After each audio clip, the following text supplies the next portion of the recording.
По 8 години од изградбата на спортските терени во гимназијата Љупчо Сантов, на кој вештачката трева речиси целосно е уништена, општина Кочани распиша оглас за набавка на нова подлога.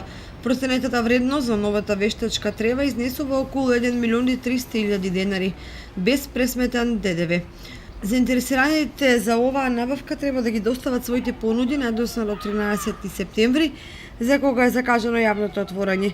За изборот на најповолниот понудувач, учесниците ќе бидат известени на 17 септември. Доколку се одвива според планот, учениците во основното и средното училиште, како и рекреативците, новата вештачка трева ќе имаат на располагање на почетокот на октомври.